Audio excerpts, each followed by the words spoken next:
India, chief of army staff General M Naravane, defence secretary doctor Ajay Kumar, secretary defence production Shri Raj Kumar, अन्य वरिष्ठ अधिकारीगण और हमारे यंग इनोवेटर्स, इंटरप्रेन्योर्स, इंडस्ट्री और मीडिया पार्टनर्स और मेरे भाइयों बहनों, आज डिफेंस इंडिया स्टार्टअप चैलेंज यानी डिस्क 5 के लॉन्च के अवसर पर मंत्रालयों, सेनाओं और उद्योग प्रतिनिधियों के बीच उपस्थित होकर मुझे बेहद खुशी है।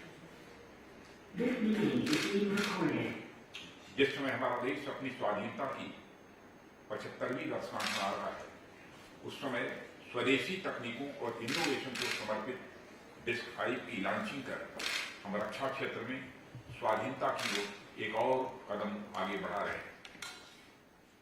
डिस्क 5 चैलेंज अपने पुराने एडिशन से आगे बढ़ते हुए देश में इनोवेशन, डिजाइन और डेवलपमेंट को और ऊंचाइयों पर ले जाएगा, ऐसा मेरा विश्वास है। इसके लिए मैं एमओडी, डिफेंस इनोवेशन ऑर्गेनाइजेशन और इस आयोजन से जुड़े सभी स्टेक होल्डर्स को अपनी ओर से हार्दिक बधाई देता हूं।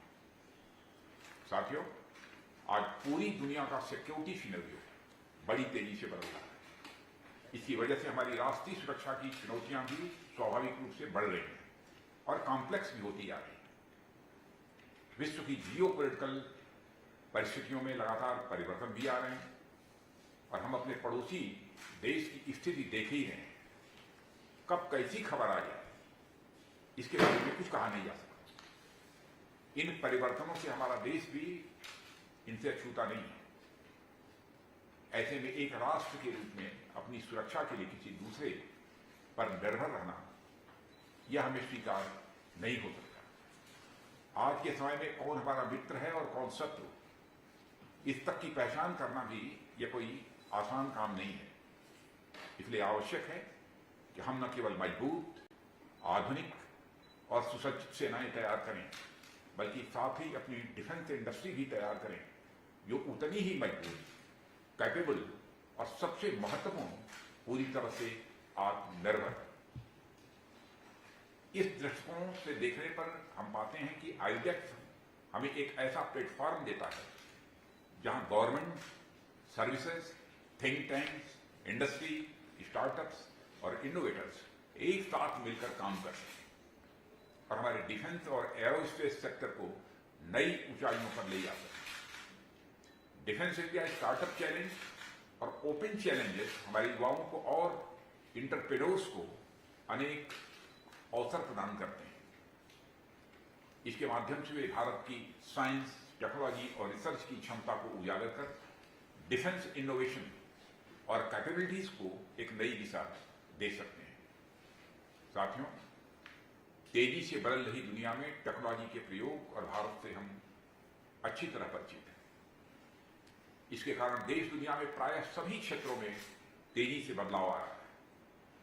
रक्षा क्षेत्र में तो इसकी और भी अहमियत है। ऐसे में हमारी सेनाओं में टेक्नोलॉजी के प्रयोग को बढ़ावा देने के लिए मिनिस्ट्री ऑफ डिफेंस द्वारा शुरू किया गया आईडेक्स एक महत्वपूर्ण कदम साबित हुआ है। और हमारे देश में न ही टैलेंट्स की कमी है, न ही टैलेंट्स की डिमांड की कमी है, पर किसी कॉमन प्लेटफॉर्म के अभाव में इन दोनों का ही मिलान नहीं हो पाता था। आईडेक्स प्लेटफॉर्म इस कमी को पूरा करने में काफी हद तक सफल हुआ है और यह प्रयास हमारी इंडस्ट्रीज को भी इनोवेशन, रिसर्च एंड डेवलपमेंट की एक मजबूत नींव प्रदान करता है।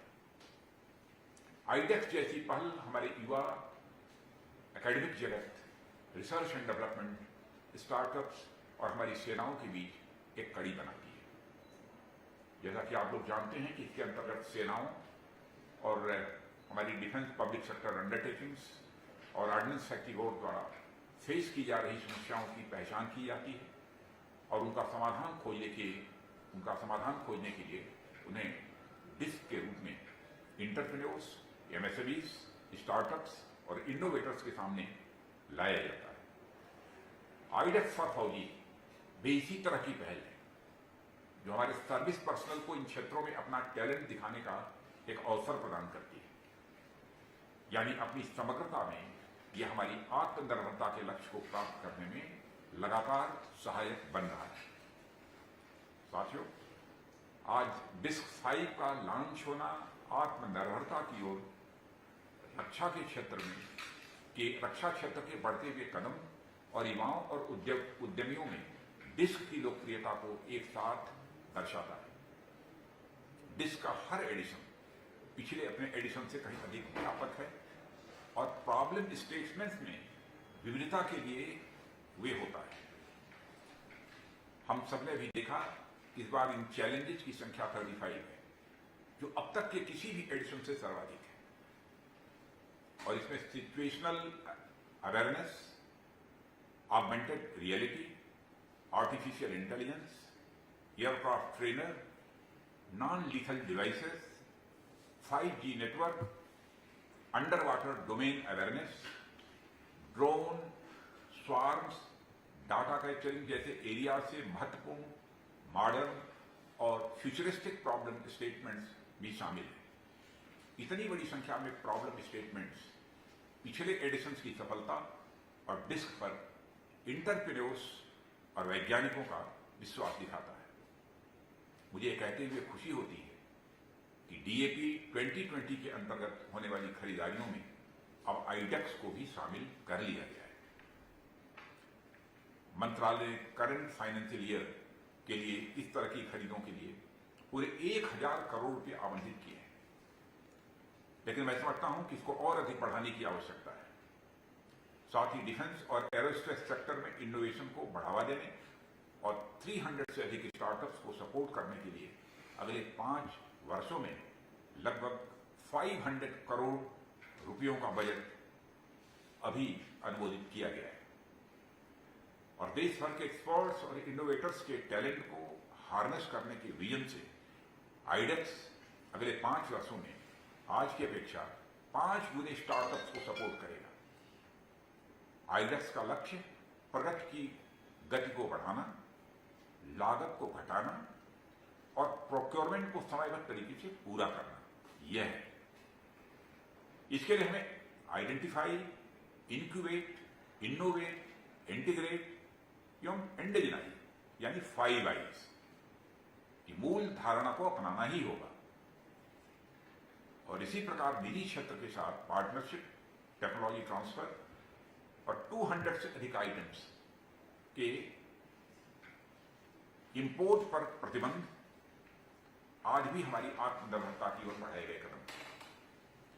इन सभी का उद्देश्य स्वदेशीकरण को बढ़ावा देने के साथ साथ हमारी प्राइवेट इंडस्ट्री को रक्षा क्षेत्र में आने के लिए प्रेरित करना है, प्रोत्साहित करना है। स्टार्टअप्स जहां हमारी युवा क्षमताओं को एक प्लेटफॉर्म देते हैं, वहीं देश में रोजगार की भी संभावनाओं को स्वाभाविक रूप से बढ़ाते हैं। सरकार यह अनुमान करती है कि रक्षा संबंधी आयातों में अगर 20 to 25% की भी कमी आती है तो उसके बदले हमारे यहां 1 से 1.25 लाख तक हाईली स्किल्ड जॉब्स अपने आप क्रिएट होते हैं। साथियों, जब मैं सरकार द्वारा किए इन प्रयासों के बारे में चर्चा कर रहा हूं तो कहीं न कहीं इनसे आने वाला आउटपुट भी मेरे दिमाग में चल रहा है। अब तक डिस्क के 4 एडिशंस हमारे सामने हो चुके हैं और मुझे ज्ञात है कि इनमें 40 से भी अधिक टेक्नोलॉजिकल एरियाज में 80 से भी अधिक स्टार्टअप्स, MSMEs और इंडिविजुअल इनोवेटर्स विनर्स के रूप में हमसे जुड़ चुके हैं। इनमें से कई लोगों से मैं डिफेंस एक्सपो और एरो इंडिया शो में भी मिल चुका हूं। अब हमें यह देखना होगा कि इन विनर्स के आइडियाज पर हम कितना आगे बढ़े हैं, इसका मूल्यांकन करने का भी समय आ गया है। अब तक कितने प्रोटोटाइप्स डेवलप करने की दिशा में हम आगे बढ़े हैं, यह भी देखना है। या इस दिशा में आगे बढ़ने की गति अगर धीमी है तो उसके पीछे क्या कारण है, इसे भी समझने की आवश्यकता है। मैं चाहता हूं कि आप लोग इसकी भी स्टडी साथ ही साथ करते चलें। साथियों, हम दुनिया के अनेक एडवांस टेक्नोलॉजीज को अपने प्रयासों से इन हाउस डेवलप कर चुके हैं। अभी भी बहुत सी ऐसी टेक्नोलॉजीज हैं जिन्हें अचीव करने की दिशा में हम आगे बढ़ रहे हैं। इनके अलावा भी मैं समझता हूं कि अब वक्त आ गया है कि हम ऐसी टेक्नोलॉजी पर विचार करें जो बिल्कुल नई हो। साथियों, जब जब टेक्नोलॉजी की बात होती है, मेरे मन में अमेरिका, जापान, साउथ कोरिया जैसे एडवांस कंट्रीज आती हैं। मुझे बताया गया है कि ये एडवांस कंट्रीज अपने टेक्नोलॉजी के दम पर एडवांस्ड हैं और इन राष्ट्रों का विकास टेक्नोलॉजी बेस्ड इकोनॉमिक डेवलपमेंट के आधार पर हुआ है। और ये राष्ट्र अपनी रिसर्च एंड इनोवेशन की क्षमता बढ़ाकर उनसे उत्पन्न टेक्नोलॉजीज को कमर्शलाइज करते हैं और आप जैसे यंग एंटरप्रेन्योर्स के द्वारा मार्केट भी करते हैं। सिलिकॉन वैली इसका एक बहुत ही शानदार उदाहरण है और आपको यह जानकर आश्चर्य हो सकता है कि इनके प्रोडक्ट्स में 90% तक लागत रिसर्च एंड डेवलपमेंट की होती है, जबकि केवल 10% तक की लागत उस प्रोडक्ट की होती है, प्रोडक्शन की होती है। इसलिए हमें केवल मैन्युफैक्चरिंग हब बनने से संतुष्ट न होकर एक इनोवेशन हब बनने की तरफ अग्रसर होना पड़ेगा। यह समय की मांग है और मुझे आप लोगों और अपने युवाओं पर पूरा विश्वास है कि अगर आज हम कुछ सोचते हैं तो आने वाले समय में उस पर कुछ करने की भी स्थिति में हम निश्चित रूप से होंगे। इसमें सरकार और निजी क्षेत्र दोनों की समान भागीदारी आवश्यक है। मैं सरकार की ओर से हर संभव सहयोग का आश्वासन देते हुए निजी क्षेत्र का आह्वान करता हूं कि आप लोग आगे आएं और एक सशक्त और आत्मनिर्भर रक्षा क्षेत्र के निर्माण में आप सभी अपना योगदान दें। इस अवसर पर इससे अधिक कुछ न कहते हुए मैं आप सभी को इस आयोजन के लिए हृदय से बधाई देता हूं और आशा करता हूं कि भविष्य में हमारी सेनाओं द्वारा फेस की जा रही चैलेंजेस के नए और इनोवेटिव समाधान हमारे सामने निश्चित रूप से आएंगे। इनोवेशन को बढ़ावा देने के लिए हो रहे इस आयोजन में उपस्थित होने के लिए मैं आप सभी को अपनी तरफ से धन्यवाद देता हूं और देश के रक्षा उद्योग को सपोर्ट करने के लिए आगे आए स्टार्टअप्स को मैं अपनी बहुत सारी शुभकामनाएं भी देता हूं। धन्यवाद। आप सभी का पुनः हमारी तरफ से अभिनंदन है। जय हिंद। धन्यवाद सर। आपके द्वारा डिफेंस इनोवेशन और आत्मनिर्भरता को दी गई दिशा देश के रक्षा एवं आर्थिक क्षेत्र को मजबूती प्रदान करेगा। आपके सारगर्भित शब्दों का शतशः पालन होगा। हमें पूरा विश्वास है कि हमारे स्टार्टअप्स आज आपके माध्यम से शुरू किए गए डेस्क 5 में बढ़ चढ़कर हिस्सा लेंगे और देश की सुरक्षा में इनोवेशन द्वारा भागीदार बनेंगे। एक बार फिर कोटि कोटि धन्यवाद सर। अब मैं एडिशनल सेक्रेटरी डिफेंस प्रोडक्शन और सीईओ डिफेंस इनोवेशन ऑर्गेनाइजेशन को क्लोजिंग रिमार्क और वोट ऑफ थैंक्स में आमंत्रित करता हूं। On behalf of the Department of Defense Production and Defense